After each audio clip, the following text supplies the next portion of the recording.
Many certifications sound very similar, but actually mean vastly different things. So let's compare two different behavior certifications and what is required to get them.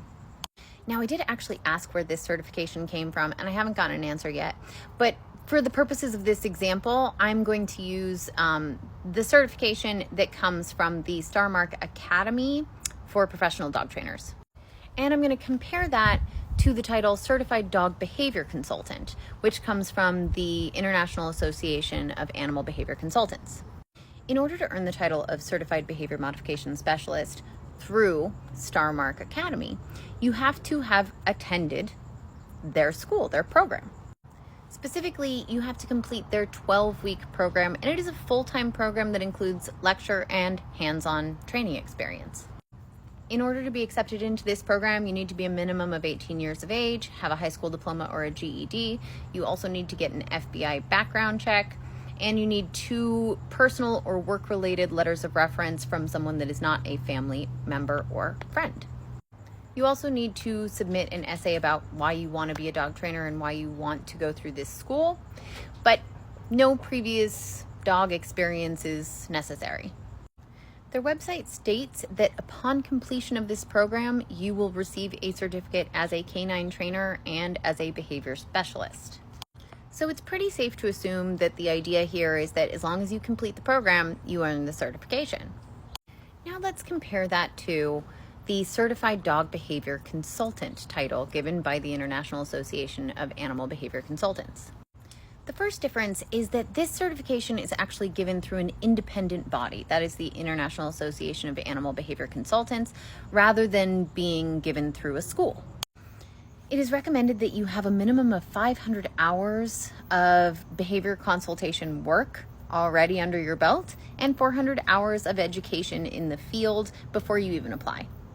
Then you need 3 endorsements or letters of reference, 1 from a colleague, 1 from a client, and 1 from a veterinarian that you work with. And they actually contact these people directly for verification. Once these endorsements are verified, you can then start the exam portion of the application, and you have 60 days to complete it.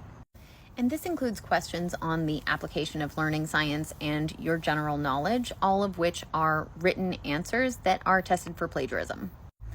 They also have scenario questions, so they will present you with a behavior scenario, and you have to respond with what you would do in that case.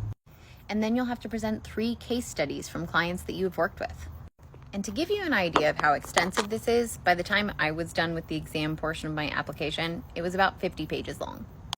Once you submit your application, it is then reviewed and scored by other IAABC members who hold the same credentials that you are applying for. And it is scored anonymously. You must get an 80% or above in each section in order to earn the title Certified Dog Behavior Consultant. They also do have a second exception. If you score 74% or above, but you don't meet the minimum 80%, then you can get the title of Associate Certified Dog Behavior Consultant. But if you fall below that 74%, you just don't get the certification.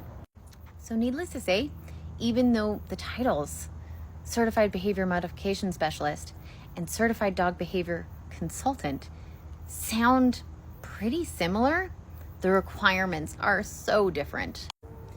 Going through a 12-week training program is just not the same thing as having years of experience and education that is then tested, reviewed, and scored by other people who also have that same education and experience.